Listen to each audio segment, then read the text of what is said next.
Alesia Fieldberg is at the scene. And Alesia, police aren't releasing a lot of details right now. That's right, Jackie. Around 7:30 this morning, officers were called to this five-plex and found a 47-year-old man dead inside. Police say they have a 25-year-old man and a 27-year-old man in custody. No charges have been laid. Investigators say the three men got into a fight at the home last night. We spoke to a number of people who live in the area. Many didn't want to go on camera, but say they noticed quite a few what they describe as shady characters in the area.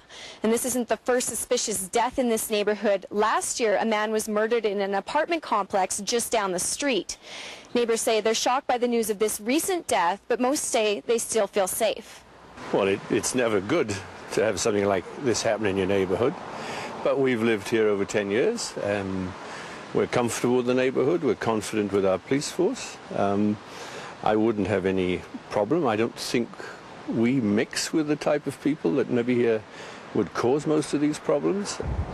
And the victim's name is not being released at this time, but an autopsy is scheduled for tomorrow in Calgary. Jackie?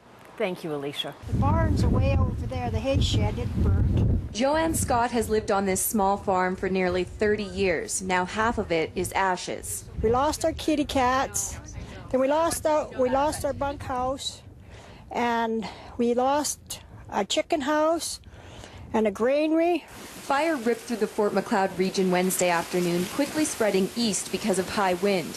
Smoke was so thick, Alberta Health Services issued a health advisory. Times you couldn't see, like it was just blank. You didn't know where you were going. It was that thick. It just was terrible, actually, at times.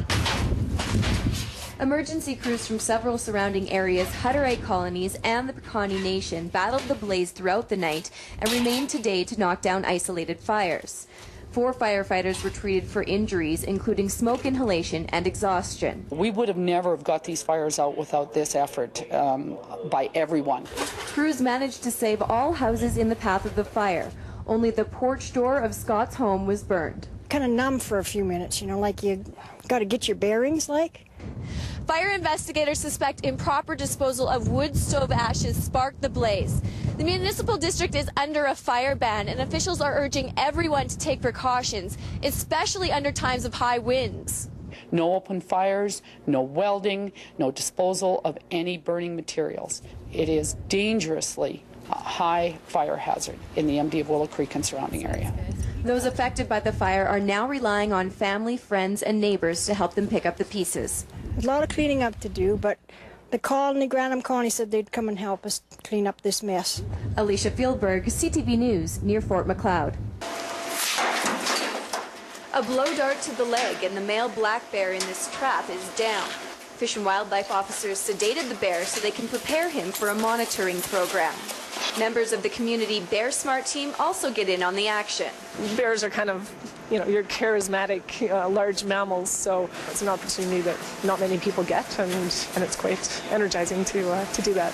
Most of the time, these volunteers don't actually see a bear. They're running tracking programs and promoting conservation. Officers make sure they also get the chance to directly help a bear a couple of times a year. They say actually seeing one up close and feeling it changes their perspective. They were doing knocking on the doors and doing the Bear Smart message, but I got them involved in actually the processing of the bears, so they've taken ownership of it. And as a volunteer, they work harder because it's their bear. Though he isn't given a name because he's not a pet, volunteers make a connection with bear number 4. He's weighed, measured, gets a quick health check, and an ear tag and transmitter. Bear Smart members record the information so they can monitor him once he's released back into the wild. This 200-pound male is considered a good bear. Fish and Wildlife say he hasn't gotten into trouble yet. He's now part of the aversion program, which will help him stay alive and learn to cohabitate with humans. You can track him if he shows up and he's in that wrong spot, the red zone that he shouldn't be. That's where we'll do the aversion and scare him away and consistently deal with him so he learns the lesson. Keep your eyes open. Members of the Bear Smart team patrol areas around town every week to track transmitters and make sure bears aren't getting too close to town.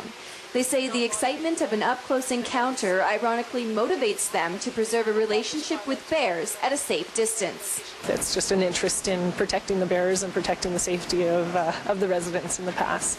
Animals have a right to be here too, and we have to work with living with them. Alesia Fieldberg, CTV News, Crow's Nest Pass.